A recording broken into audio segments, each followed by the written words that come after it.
Please do subscribe Jantoria Classes and press the bell icon for more updates.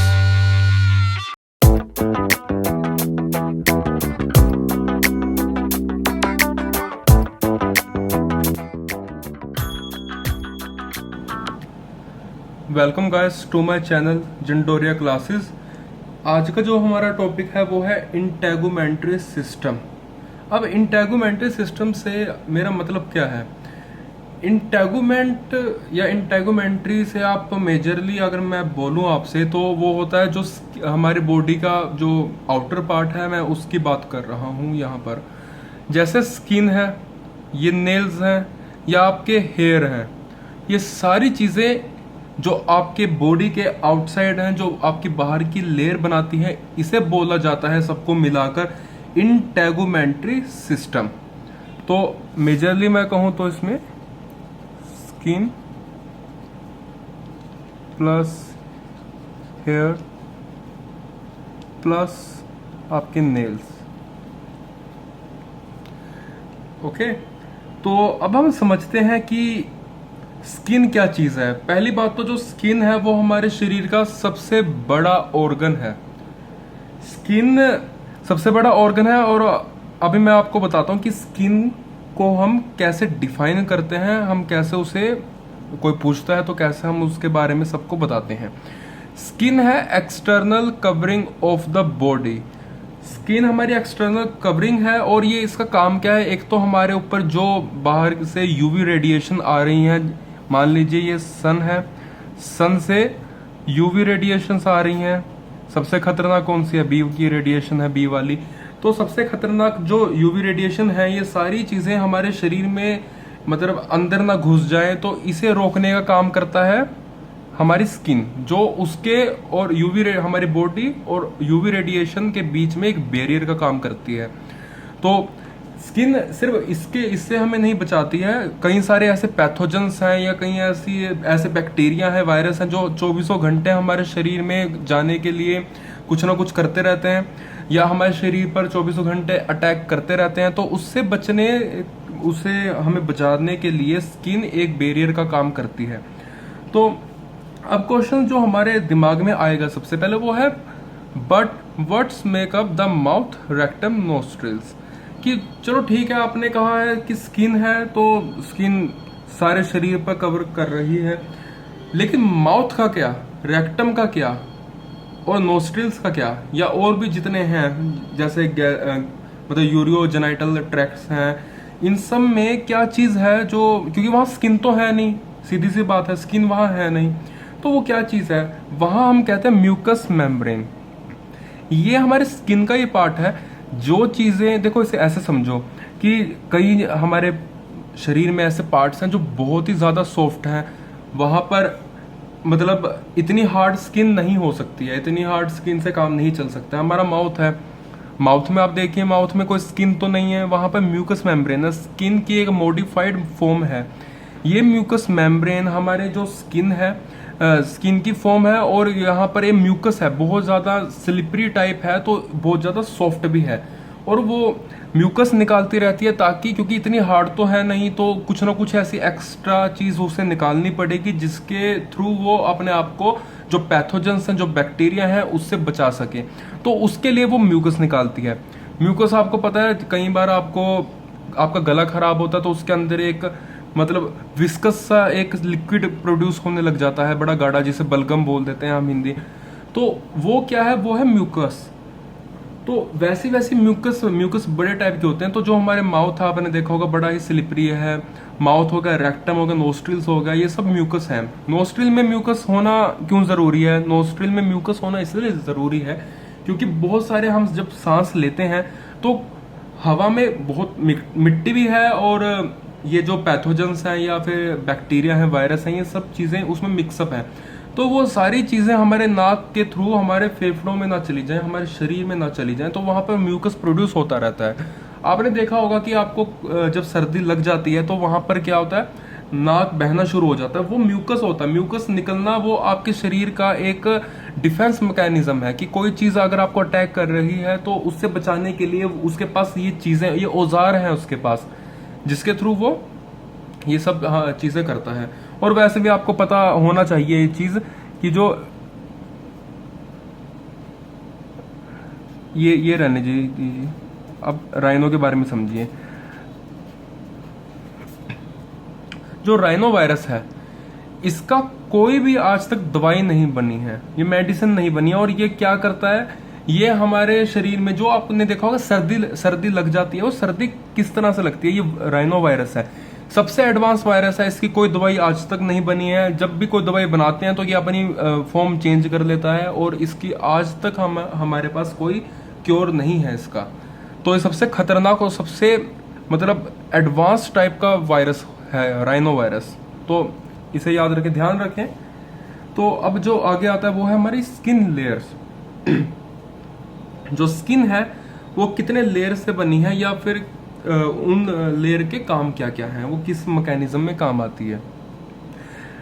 पहली बात तो यह है कि कईयों को यही नहीं पता होगा कि मेम्ब्रेन से मेरा लेना देना क्या है। मेम्ब्रेन जो बायो से जिनका बेस नहीं है बायो का, या भूल गए हैं, तो मैं बता देता हूँ। मेम्ब्रेन वो चीज होती है, वो कोई भी मान लीजिए कि एक साइड में मैंने एक कंटेनर है, मान लीजिए उसमें मैंने पानी भर दिया, और पानी भर के उसके ऊपर मैंने एक लिफाफा बिछा दिया। लिफाफे के बाद ऊपर से मैंने ढक्कन लगा दिया, आधा मैंने पानी रखा, फिर लिफाफा लगा दिया, ऊपर से हवा रहने दी आधे में और बंद कर दिया। तो जो जो चीज इस हवा को या इस पानी को, इन दोनों को अलग कर रही है, वो है मेम्ब्रेन। और वो मेम्ब्रेन इस केस में क्या थी, वो थी लिफाफा।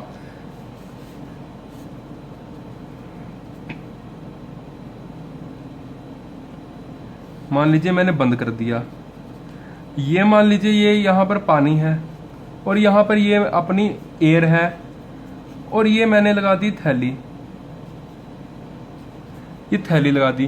तो अब ये जो थैली है ये यहाँ पर मेम्ब्रेन का काम कर रहा है, मतलब करती है ये ऐसे। तो अभी मेम्ब्रेन हमें समझना है, ये जो चीज है एक मेम्ब्रेन ही तो है, ये मेम्ब्रेन है, ठीक है। ये हमारे अंदर के पार्ट्स को हवा से अलग कर रही है, तो ये है मेम्ब्रेन। अब इस मेम्ब्रेन, ये मोटी है तो इस मेम्ब्रेन के कई सारी लेयर्स होंगी। तो अब लेयर को समझना है हमें। सबसे जो बाहर की लेयर है उसे हम बोलते हैं एपिडर्मिस। एपी मतलब बाहर होता है, डर्मिस होता है हमारे जो स्किन की लेयर है उसकी बेसिक यूनिट डर्मिस है। तो एपिडर्मिस ये सबसे बाहर की लेयर है। इसका काम क्या है, ये हमें पैथोजेंस से बचाती है। पैथोजेंस हो गए, वायरस हो गए, और बैक्टीरिया हो गया, यूवी रेडिएशंस हो गई जो सीधे आ रही है। मतलब इसका इतना डिफेंस मैकेनिज्म सबसे फर्स्ट जो है हमारे शरीर में वो एपिडर्मिस करती है। सबसे ज्यादा रक्षा कौन कर रही है, हमारी एपिडर्मिस। उसके बाद ये जो चीज है इसे मैं समझा रहा हूं, ये क्या जो डर्मिस है हमारी, जो नीचे की लेयर है जो मतलब नींव बनाती है, ये और एपिडर्मिस बहुत टाइटली ऐसे जुड़ी होती हैं। लेकिन इन ये जुड़ती कैसे, इनके जुड़ने के लिए इन्हें कोई गोंद भी चाहिए। तो गोंद क्या चीज है, वो गोंद है ये जो बीच में आपको दिख रहा है, ये है हाइपोडर्मिस। हाइपोडर्मिस है ये, और ये एक तरह की गोंद का काम करती है। इसे हम बोल देते हैं बेसमेंट मेम्ब्रेन भी बोल देते हैं इसे हमें, क्योंकि यही तो बेस बना रही है दोनों को जोड़ने का। तो ये हो गया हमारा बेसमेंट मेम्ब्रेन। और आपको ये बता दूं, जो डर्मिस है जो हमारी सबसे निचली लेयर है, इस डर्मिस में बहुत सारी ऐसी जो एक्स्ट्रा चीजें हमारे शरीर से निकली होती हैं। मान लीजिए नेल्स हैं या हमारे हेयर हैं, तो वो सारी चीजें डर्मिस से लगी होती हैं। ये डर्मिस में होती हैं क्योंकि डर्मिस में यहाँ पर आपको मतलब यहाँ पर आपको वेन्स मिल जाएंगी जो ब्लड लेकर आ रही होंगी। इनमें खून बहता है, और खून बहना भी जरूरी है। अगर खून इनमें बहेगा तो जितना भी वेस्ट मतलब मटेरियल है, वेस्ट मटेरियल है, मान लीजिए इन, और न्यूट्रिशन जितना चाहिए, बालों को जितना न्यूट्रिशन चाहिए वो इस खून से मिलेगा। जितने सेल्स डेड हो चुके हैं इसके आसपास, वो जितना अपना वेस्ट निकालेंगी, वो वेस्ट कहाँ चला जाएगा, वो इसी खून से बहकर हमारे मतलब निकल जाएगा। जितना बॉडी से जैसे भी स्वेट के फॉर्म में निकलना है, कैसा भी निकलना है, तो वो यहाँ से निकल जाता है। तो डर्मिस से लगी हुई हमारे खून की नसें होती हैं, ये आपको याद रखना। सबसे लास्ट लेयर है, पहले कौन सी है, पहले एपिडर्मिस है, फिर गोंद आया, गोंद एपिडर्मिस पे लगाया जिसका नाम क्या था, हाइपोडर्मिस। फिर उसके नीचे की जो सबसे बेस की लेयर है वो है डर्मिस। तो इस तरह से हमारी एक लेयर तैयार होती है। तो ये आपको समझना है, ये चीजें याद रखनी है आपको। तो अभी हम आगे चलते हैं।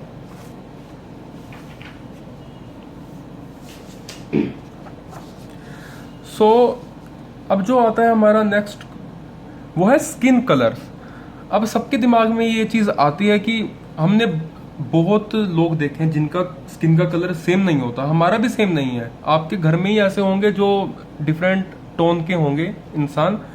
तो वो क्यों है, ऐसा क्यों है? कोई ज़्यादा काला है तो कोई ज़्यादा गोरा है, कोई सांवला थोड़ा कम है।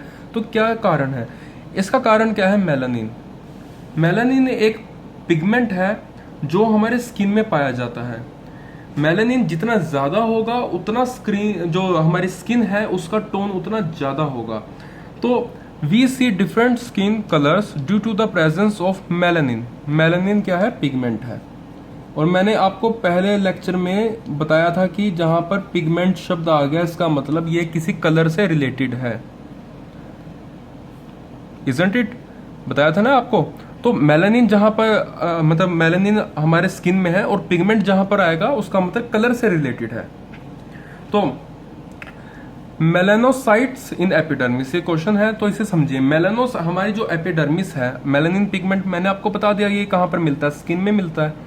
तो अब मेलानोसाइट्स कुछ स्पेसिफिक, ये एक तरह के आप इन्हें सेल मान लीजिए। जो मेलानिन स्किन में मिल रहा है तो मेलानोसाइट कहाँ मिलेंगे? थोड़ा रिलेट कीजिए इन दोनों को।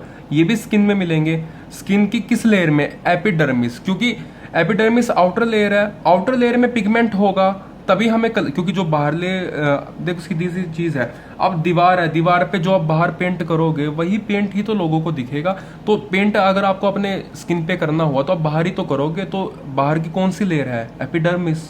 तो एपिडर्मिस में जो पिगमेंट होगा वही स्किन कलर हमें दिखेगा। तो एपिडर्मिस में मेलानिन पिगमेंट है तो वैसा स्किन कलर आ गया। और एपिडर्मिस में मेलानोसाइट्स हैं। क्यों? क्योंकि सबसे जो बाहरी लेयर है वो एपिडर्मिस है, तो ये इसे सबसे स्ट्रांग होना पड़ेगा। जितने भी यूवी रेडिएशन है इसी पर टकरा रही होंगी, जो सारी जगह से आ रही होंगी, जितने ही पैथोजन है वो सारी इस पे टकरा रहे होंगे। तो इसे भगवान ने मेलानोसाइट्स दे दिया। इसका काम है यूवी रेडिएशंस को एब्जॉर्ब कर लेना। यूवी रेडिएशंस को एब्जॉर्ब कर लेगी, जितने भी हार्मफुल है वो उसे एब्जॉर्ब करके उसे खत्म कर देगी। क्योंकि अगर ये यूवी रेडिएशन हमारे शरीर में एक बार चले गए तो कैंसर होने से कोई नहीं बचा सकता। स्किन कैंसर की सबसे बड़ी जो जड़ है वो है यूवी रेडिएशन। ओजोन लेयर के डिप्लीशन के बाद यूवी रेडिएशन के कारण स्किन कैंसर के जो केसेस हैं वो बहुत ज्यादा आने लग गए हैं अब कुछ एक सालों में। तो अब समझिए जो नेक्स्ट क्वेश्चन है वो है synthesis of vitamin B and D. ये बहुत इजी, आपने सुना होगा कि सुबह जल्दी उठा करो तो हड्डियां मजबूत होती हैं। हड्डियां क्यों मजबूत होती हैं? विटामिन डी से। अभी तक कैल्शियम पता होगा आपको। विटामिन डी हमारे स्मॉल इंटेस्टाइन में बनने वाला एक विटामिन है। हमारे शरीर में ये इनएक्टिव फॉर्म में होता है। ये कहना बिल्कुल गलत है कि आप धूप में खड़े हो जाओ तो विटामिन डी बन जाएगा। भाई साहब, विटामिन डी बनता नहीं है। विटामिन डी को सिर्फ एक्टिवेट होने के लिए सनलाइट की जरूरत होती है। तो एक तरह से ठीक भी है, अगर आप रोज सुबह उठोगे तो धूप लोगे, धूप लेने से आपके शरीर में विटामिन डी जो इनएक्टिव है वो एक्टिवेट हो जाएगा और आपकी हड्डियां ऑटोमेटिकली मजबूत होने लग जाएंगी। कैल्शियम एब्जॉर्ब होने लग जाएगा। कैल्शियम एब्जॉर्ब होना अलग बात है और दूध पीना अलग बात है। अगर आपके पास विटामिन डी नहीं है तो आपकी जो हड्डियां हैं वो कमजोर होती चली जाएंगी। क्लियर? तो अब आप समझिए। अच्छा, ये बड़ा एक केस है, एक अलग चीज बताता हूँ। जो हमारे इंडिया में या वैसे भी पूरे वर्ल्ड में एक एवरेज एज लेते हैं वो है 40 ईयर्स। 40 ईयर्स के बाद जो वुमेन है वो उनमें क्या दिक्कत होती है कि उनका जो कैल्शियम है, कैल्शियम एब्जॉर्ब नहीं होता, कैल्शियम बनना बंद हो जाता है क्योंकि विटामिन डी की जो फॉर्मेशन है वो बहुत स्लो हो जाती है। तो इसलिए जो डॉक्टर्स हैं वो रेकमेंड करते हैं कि अगर आप विटामिन डी लो या फिर आप कैल्शियम की जो गोलियां वो खाते रहो। विटामिन डी तो इतना रेकमेंड नहीं करते हैं क्योंकि प्रोसेस स्लो हो जाता है, इतने टाइम से बना नहीं है। तो डॉक्टर्स जो करते हैं रेकमेंड वो करते हैं कैल्शियम की जो गोलियां हैं वो खाएं। कैल्शियम की गोलियां खाने से उनके जो अंदर की जो हड्डियां कमजोर होती हैं वो ठीक हो जाती है, बैलेंस हो जाता है। मैं ये नहीं कहता कि मजबूत होंगी, लेकिन जहां पर डिप्लीशन जितना हड्डियों का हो चुका है उतने पे रुक जाएगा। तो ये सेफ है। आप अगर कोई 40 ऊपर की वुमन है, दिक्कत नहीं है तो भी लेना शुरू कर दें। कैल्शियम लेना जरूरी है, कैल्शियम डायन। तो जो विटामिन बी भी बनता है, इसकी प्रोसेसिंग आपको समझनी नहीं है, लेकिन आपको इसे याद रखें कि बी एंड डी दोनों विटामिन सिंथेसिस होते हैं कहां पर? स्किन में। क्लियर? आगे चलते हैं। ब्लड वेसल्स नियर डर्मिस, ये आपको मैंने क्लियर कर दिया पिछली स्लाइड में कि हमारी 3 लेयर कौन कौन सी हैं। सबसे पहले जो है वो है हमारी, एक मिनट, आपको मैंने डर्मिस बता ही दिया।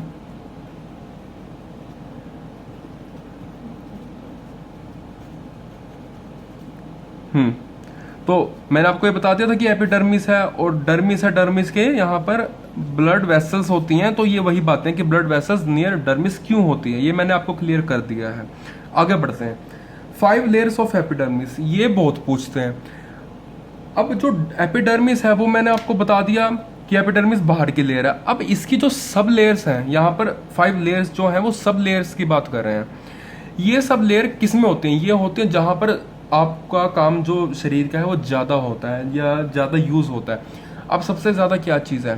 जो आपकी सोल्स हैं, जो आपके पैर के नीचे का पोर्शन है उसे सोल बोलते हैं। तो वहाँ पर चाहिए स्ट्रॉन्ग, तो वहाँ पर 5 लेयर्स आती हैं। या आपके पाम में, यहाँ पर 5 लेयर्स आपकी होती हैं एपिडर्मिस की। और एक चीज़ आपको और बताता हूँ, इंटरेस्टिंग चीज़ है कि जो मैन है उनके लिप्स में स्वेट ग्लैंड नहीं होती है। होठों पे लड़कों के जो पसीना है, पसीना नहीं आता है। और सबसे ज्यादा जो स्वेट ग्लैंड्स हैं वो कहां पर होती हैं? वो होती हैं यहां पर। ये हो गया लिप, क्या कहते हैं, ये हो गया आपका माथा हो गया। तो इन चीजों पे ज्यादा स्वेट आता है उन पे। तो आगे बढ़ते हैं।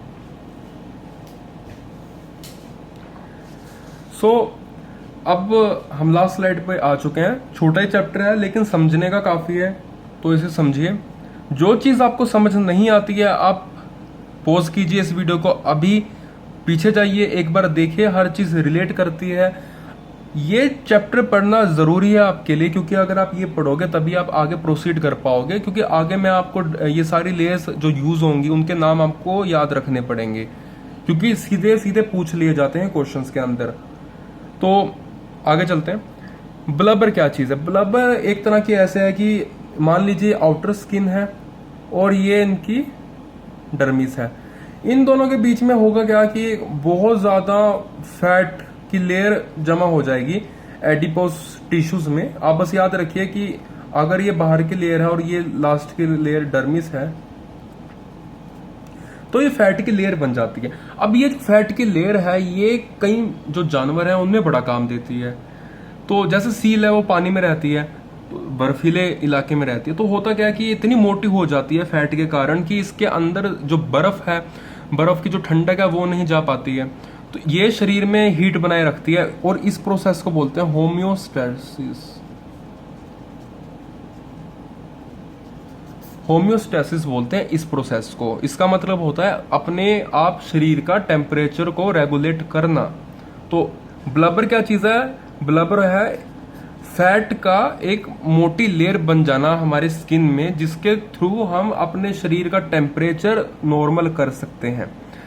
मेटाक्रोसिस, मेटाक्रोसिस बहुत पूछा जाता है, इसे आप याद रखें कि कई ऐसे होते हैं जानवर, एम्फीबियंस या रेप्टाइल्स हैं। अभी आपको आगे बताऊंगा कि एम्फीबियंस क्या है, रेप्टाइल्स क्या है। आपका जो अगला चैप्टर आएगा, अगला तो नहीं, उसे मैं लास्ट में कराऊंगा, और उसमें से क्वेश्चंस भी बहुत आते हैं। तो इसलिए मैंने वो आखिरी में रखा है ताकि आपको वो एग्जाम तक याद रहे, फ्रेश रहे, नहीं तो सब भूल जाओगे। जो अपने ह्यूमन बॉडी के बारे में पढ़ना है सबसे ईजी है ये, इसलिए मैं पहले ये पढ़ा रहा हूँ कि आप मैक्सिमम जो पोर्शन है वो आप कवर कर लें। तो एम्फीबियंस में आपके आगे मेंढक आ गया और रेप्टाइल्स में आपका ये सांप वगैरह आ गए। तो इन सब में प्रॉपर्टी होती है हमारे, मैंने आपको बताया कि स्किन में पिगमेंट्स हैं, तो आपको मेरा ऐसा कलर दिख रहा है। इनके अंदर एक ताकत होती है कि जो पिगमेंट्स हैं, पिगमेंट्स इनके काबू में होते हैं। इनकी जो मसल्स हैं, मसल्स पिगमेंट्स को पकड़ के ऐसे खींच भी सकती हैं, यानी कॉन्ट्रैक्ट भी कर सकती हैं, और ऐसे छोड़ के रिलैक्स भी कर सकती हैं। तो जब तो वो मतलब रिलैक्स करती हैं तब तो वो ऊपर आ जाती हैं पिगमेंट, तो स्किन का कलर हमें डार्क दिखता है उनका। और जब वो ऐसे मसल्स के थ्रू उसे कॉन्ट्रैक्ट कर लेती हैं तो पिगमेंट स्किन से दूर हो जाता है, उसके थ्रू जो स्किन है वो लाइट हो जाती है। तो इस प्रोसेस को बोलते हैं मेटाक्रोसिस। इसे याद कर लेना, अभी बता रहा हूं, इसे याद कर लेना। कोई भरोसा नहीं है कि आ जाओ सीधा ही ऐसा आएगा। तो अब आपको मैं बताता हूँ कि soft derivatives versus hard derivatives. Skin के जो डेरिवेटिव्स हैं, जो स्किन के मतलब कोई अलग चीज बन गई है डेरिवेटिव दैट इज, तो कुछ सॉफ्ट है कुछ हार्ड है। सॉफ्ट में तो पहले हार्ड आपको बताता हूँ, हार्ड याद रहेगा आपको, जैसे आपके नेल्स हो गए, ये भी स्किन का ही वो है। आपके हेयर हो गया, मतलब कुछ भी जो आपके ऐसे हैं, कई जो जानवर हैं उनके अंदर सींग भी होते हैं, थोर, तो ये आपको याद रखना है। हार्ड ये चीजें हो गई जो डेरिवेटिव्स हैं। जो सॉफ्ट डेरिवेटिव्स हैं, सॉफ्ट डेरिवेटिव्स में आपका आ जाएगा जैसे हेयर फॉलिकल,